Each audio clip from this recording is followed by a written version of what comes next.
More questions than answers about the Saints and what happened last night at the MCG, Damien Barrett. You have been strong ever since they went down the road of this splash of the cash, if you like, this recruiting spree that they needed to perform to justify it. Yeah, and one game into 23 home and away games. I'm not making judgments on this, but just to remind people what they chose to do by way of bringing those last 4 names in and keeping Nasiah, Wanganeen, Miller at that money, which is fully validated.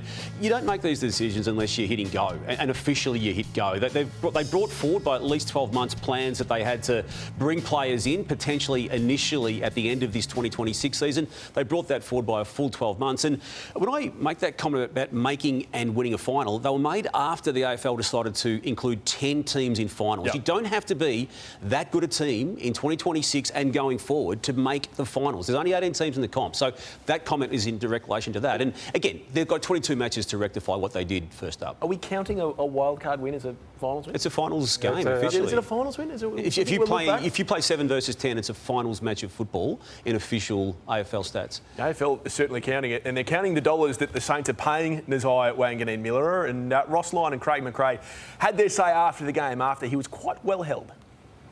Nas had more of a go without a lockdown. I thought he started the game really well.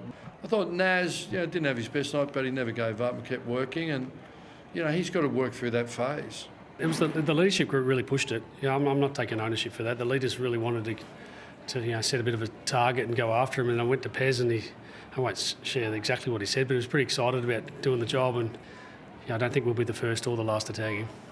Every young player goes through it. Jimmy would have gone through it where you get sat on and you don't handle it well. I certainly did when you had fullbacks coming at you and trying different things at you. So he's had one game where it's the first game in 40 where he hasn't got over 20 possessions. And he's a fantastic player who works extremely hard, and he got shut down by a good tagger. So I think it's just blown up because we expect so much of him. Nick Daicos went through it. I remember when Finn McGuinness got a hold of him, and players like that did beat him. So he's just got to work through it. The only concern is, who else do you go after? Nas wants other players to get off the hook in the chain. They go, oh, what do we do about him? But who's number 2? Who's the number 2 player at St Kilda through that midfield that's going to worry opposition teams?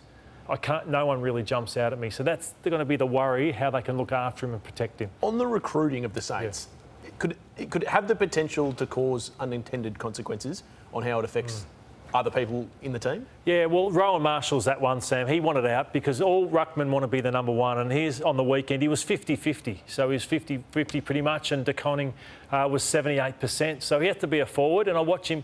He's got no speed. And it's a nightmare if you're trying to get off these backmen and you've got no ping in your legs to get off. And he's not a cost. So I was watching his timing. So just shown a few of he was just misjudging the football. It's not natural for Marshall. And I know people at St Kilda think he can be a good forward. I don't think he can. I'd be surprised if he could kick 15 to 20 goals personally as a forward. So he wants to be a ruckman. That's what he wants to be. And then the other one is with Flanders coming in. Well, it's push mark. It's the last of him where he's just falling over and missed timing, and then he got concussed and was out of the game. And then see Filippo is the player who's on Daicos. That was Windhager last year, but because Flanders has come in, suddenly Windhager's been spat out to a half-back flank. Daicos would have been that happy that Windhager wasn't coming to him and terrorising him. So I think Windhager needs to be set for 4 or 5 players a year that he goes after in a tagging capacity. And there is a little bit of irony in the other consequences that have had in their trading, the guys that have gone out as well. People like Josh Battledamo. Well, first year out of the club, he made All-Australian. And I raise that because they then went down the path of, hey, we need a backman. And they got Jack Silvani in, who, for injury reasons, isn't yet in the conversation that Josh Battle is in. I just raise it, Sam, because of you asking the question about the consequences of the recruiting. It's had an impact on Marshall. Marshall wanted to go to Geelong, and then, rightly, St Kilda said, we've got a contract with you for 2 more years, we're not letting you go. But that was already discussed prior to the trade period going down. And they played a very slick side, of course, on Sunday night. And a lot will be made of the experience the Pies had. But, gentlemen, it's their situational awareness late in the game. When the game got tight and their willingness just to take uncontested marks. And this actually takes a fair bit of energy to execute, because when you're trying to find that free mark, you need everyone to make the ground big and create a lot of space. And then we heard Nick Daicos post the game of how they work together as a team to find those free numbers. Yeah, that's something that we'll continually feel like we can exploit if opposition want to come after one of our players, and I think you saw that late. If they're going to be selfish tagging and not help out with their teammates, we'll just chip the ball around and take time off the clock. that's Nick identifying. He had the tag there in Garcia, and if he could drag him over the contest, we see the Pies. They've just always had the free and spare, and again, another coachable moment for St Kilda. At some stage, you've got to push up and make them kick long down the line and get the game in the contest. They're all just dropping back, and the Pies will take that, and that actually takes a bit of courage and being brave to just keep lobbing the ball back and forward, but it proved match-winning in the end. Yeah, he just reminded everyone, don't leave me out of the conversation about best player in the comp. He's contracted for Collingwood for end of 2029. It's a good sizable deal. It's on nowhere near the money that Nasiah Miller is on. I just raise it because his management now has been very public and have gone public about wanting to engage in conversations with how the Tasmanian deal could look. So, look, Collingwood's confident they've got him. They've obviously got him on their books for 2029. Their president, Barry Karp, bought into this on radio recently. It was unfathomable that it would be Ablett, but it was. Is it unfathomable that it could be Daicos? I think it's unfathomable. And I think from a members and fans perspective, yes, it's unfathomable. Can you also let us know if he gets maximum best and fairest votes too? We changed the system. We did. The system was needing to be changed to reward the extreme games. He had an extreme game tonight, didn't he? And he's an extreme player, and it's an extreme situation because the game, I mean, you just heard about the Gary Ablett scenario. It's unlike anything we've really seen before, Jimmy. And I know you play in this player movement space quite deeply and are a thinker in this. They're going to have to get creative, Collingwood, because Tasmania's financial offer will be much more than Collingwood. So I just wonder whether they try something left field.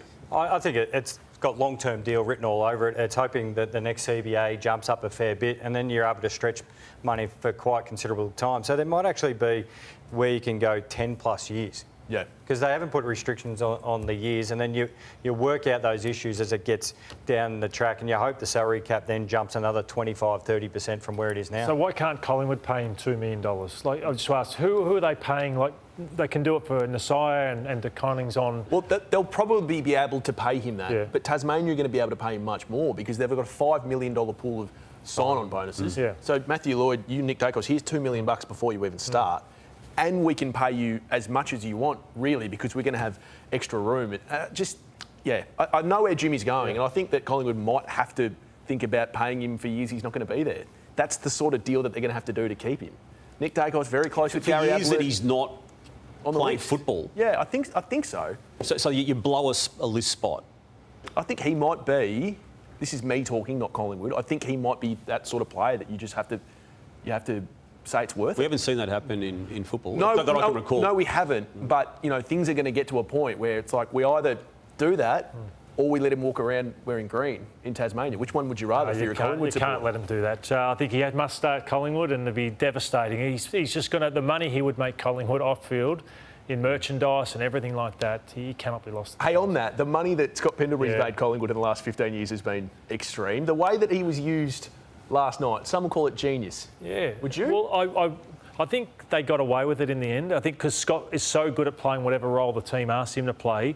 I just thought that there were stages when, in the second quarter, when he was off the ground with De Goey, they didn't play very well, and St Kilda got a bit of a run on. So I think with 5 players on the interchange bench, clubs are trying to work out how not to blow up their rotations and just keep key players on the field. But it was one of the great games I've ever seen for a player who only played half of it. I gave him second best on ground. He played 55% of it.